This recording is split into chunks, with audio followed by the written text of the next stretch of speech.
Hello guys, কেমন আছো সবাই? আমি খুব ভালো আছি, তা কিন্তু বলবো না।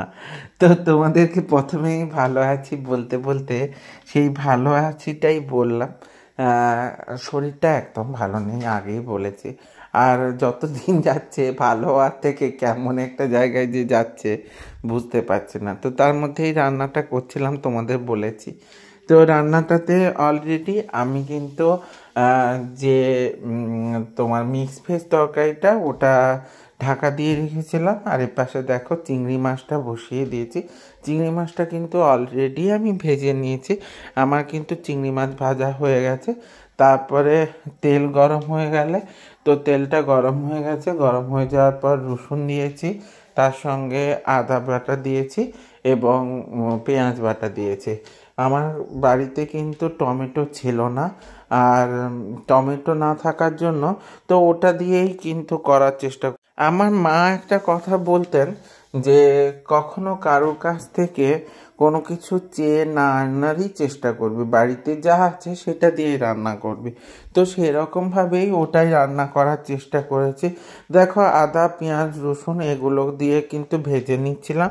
তো ভেজে নেওয়ার পর আমরা কিন্তু মানে মৌলির তো শরীরটা ভালো ছিল না, তো ওকে তো রান্না আমি একটু কমই করতে দিই। ও পাশে কাজ করছিল তোমরা জানো, আর এ পাশে কিন্তু আমি মিক্স ভেজ তরকারিটা নামিয়ে নিয়েছি। আর চিংড়ি মাছের জন্য কিন্তু মানে ধিমি আছে মশলাটাকে ভাজতে দিয়েছি, কারণ ধিমি আছে এই কারণে ভাজতে দিয়েছি মশলাটা যাতে ভালো করে গেবে যায় এবং ভালো করে কিন্তু ভাজা হয়ে যায়। তো যেহেতু কিছু ছিল না, তাতে একটুখানি জল আর একটুখানি ভাজা, একটু জল একটু ভাজা এইভাবে ভাজছিলাম, যাতে কিন্তু তেলের পরিমাণটা কম লাগে, কারণ ডাক্তার বলেছে কম তেলে খেতে। আর সাদা তেল দিয়েই রান্না করার চেষ্টা করেছিলাম। তো কারণ সর্ষের তেলটা একটু কমই খেতে বলেছে, তো তবে সাদা তেল সর্ষের তেল দুটোই দিয়েছি। তো এরপর দেখো আমি নাড়ছিলাম, তো খুব একটা লেগে যাচ্ছিলো তা না। তো নাড়ার পর একটু কষিয়ে নেওয়ার পর দিয়েছি হলুদ গুঁড়ি, লঙ্কা গুঁড়ি, নুন আর চিনি। আমি কিন্তু আর কিছু দিইনি, কারণ জিরে গুঁড়িটা আমার খুব একটা ভালো লাগে না, অনেকে জিরে দেয় কিন্তু আমি চিংড়ি মাছে জিরে গুঁড়িটা দিই না, কারণ চিংড়ি মাছের তো একটা স্মেল আছে, জিরে গুঁড়িরও একটা স্মেল আছে।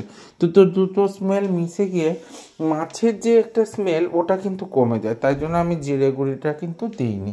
এরপরে একটু ভালো করে কষিয়ে নিচ্ছিলাম, আর চিনি একটু দিলাম। চিনি কিন্তু জেনারেলি আমরা দিই না এখন, ডাক্তার বলেছে যে চিনিটা কম খেতে, তো সেই জন্য চিনি এখন দিই না। কিন্তু চিংড়ি মাছে একটু চিনি না দিলে, একটু মিষ্টি মিষ্টি না হলে ভালো লাগে না। তো চিংড়ি মাছটাতে ওই জন্য একটুখানি চিনি দিয়েছি, দেওয়ার পর কষিয়ে নিচ্ছিলাম। তো আমি কিন্তু একটু চা প্রিয়াসী আছি, আমার কফির থেকেও চা বেশি ভালো লাগে। অনেকে কফি খেতে ভালোবাসে, কিন্তু আমার কফির থেকে চা একটু বেশি প্রিয়াসী। তো এরপরে চা খাবো বলে চাটাও করে নিচ্ছিলাম। তো তোমাদের কার কার চা প্রিয় বলো? তো তোমাদের সঙ্গে কিন্তু ঠিকঠাক করে কথাই হচ্ছে না, আর ঠিকঠাক শরীর ভালো নেই বলে কোনো কিছুই আর ভালো লাগছে না, জানো তো।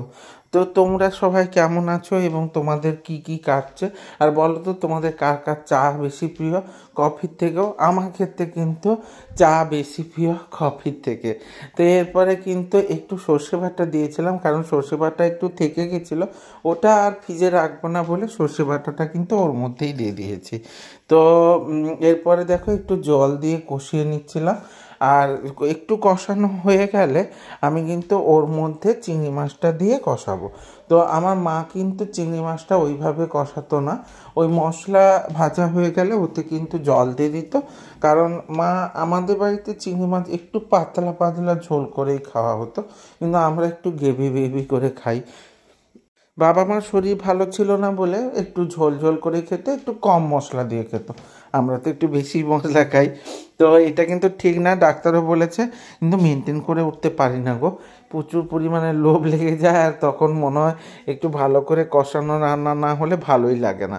যাই হোক, আমার এই ভিডিওটা কেমন লাগছে, এই ব্লগগুলো তোমাদের কেমন লাগছে, যদি ভালো লেগে থাকে তাহলে অবশ্যই লাইক কমেন্ট শেয়ার করে দিও।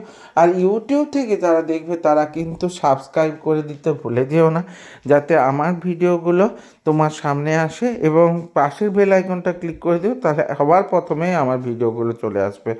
তো তোমরা অবশ্যই চাও আমার ভিডিওগুলোর সাথে জুড়ে থাকতে, এইভাবেই সঙ্গে থেকো, সাথে থেকো, জুড়ে থেকো এবং কমেন্ট করো। টাটা।